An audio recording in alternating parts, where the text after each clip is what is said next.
All right, let's dive into the strange and powerful story of a prophet who was hired to curse a nation, but instead delivered one of the most famous blessings in history. And it all pivots on this one single epic line, a prophecy that would echo for centuries and completely reshape the destiny of a people. So, meet Balaam. He's essentially a prophet for hire, a sorcerer who finds himself caught between a very powerful client and a power that he just can't control. And his story really kicks off with a totally unexpected change of heart. Okay, this is the exact moment where everything turns. So in verse 1, Balaam has this major realization. He gets it now. God actually wants to bless Israel. So picture him just putting aside all his usual tools, his sorcery, his tricks. He's done with that. Then, verse 2, he looks out from the mountain over this vast, sprawling camp of the Israelites, and bam, the Spirit of God just comes over him. You can almost feel the shift. The contract is broken. Something totally new is about to happen. So now, with his entire perspective flipped, Balaam opens his mouth to speak. But get this, the words that come out are not his own. Verses 3 and 4 are basically Balaam's formal new introduction. He's declaring his authority, saying, hey, listen up. The man speaking now, his eyes are truly open. Imagine him physically stumbling, falling to his knees like he's been hit by a wave, his eyes locked on a vision that nobody else can see. He's not a hired gun anymore. He's a messenger.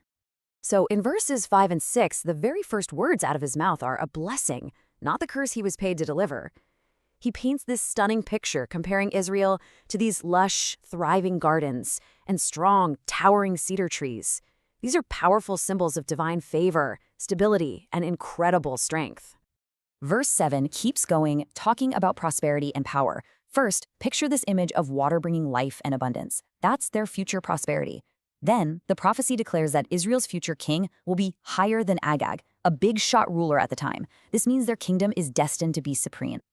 Now, mentioning Agag here is a really big deal. See, he wasn't just some random king. He was this famously powerful, even feared king of the Amalekites.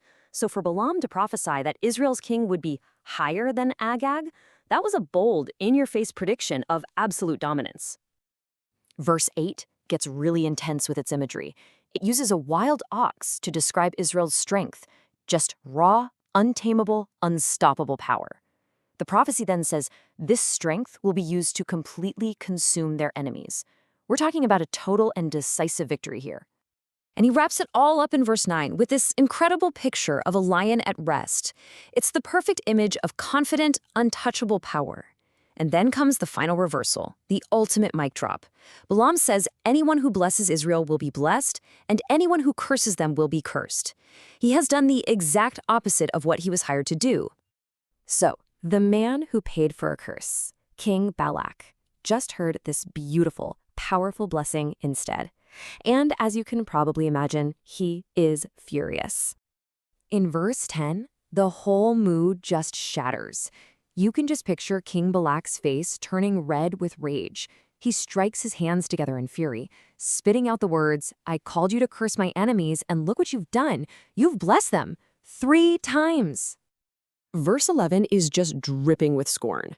Balak banishes him, pointing him away, and with this really bitter, mocking tone, he blames Balaam's God for costing him his payday. The deal is off. The money is gone. But in verses 12 and 13, Balaam is just calm. He reminds the king, hey, I told you this could happen. He makes it clear that not even a house full of gold and silver could make him change the words he had to speak. His loyalty is no longer for sale. Verse 14 is such a chilling final turn.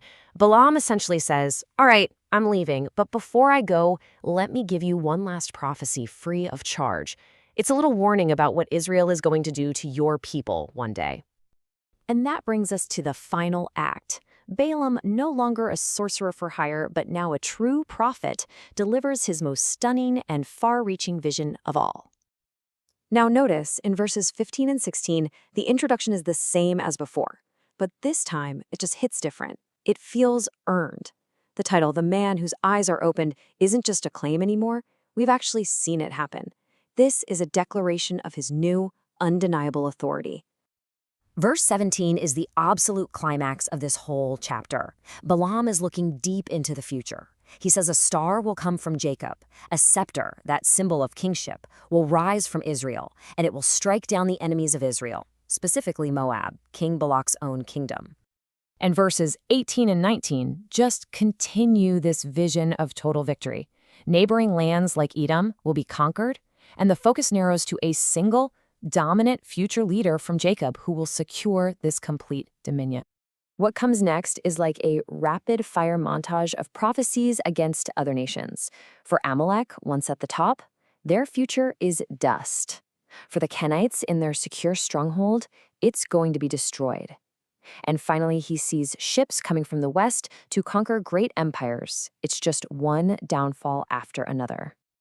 And verse 25 ends the entire story with this simple, quiet finality. The great confrontation is over.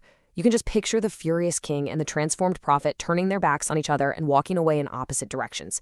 Everything has changed. You know, it's really important to understand this key term, an oracle. This isn't just Balaam's opinion. An oracle is a message believed to be from a divine source, spoken through a person. That's why he couldn't just change the words to get his paycheck. He was simply the messenger for a power way beyond his control. And this story really leaves us with that profound question, doesn't it? It highlights this timeless conflict between what we want, what we plan for, and a force, a destiny that might just be completely out of our hands.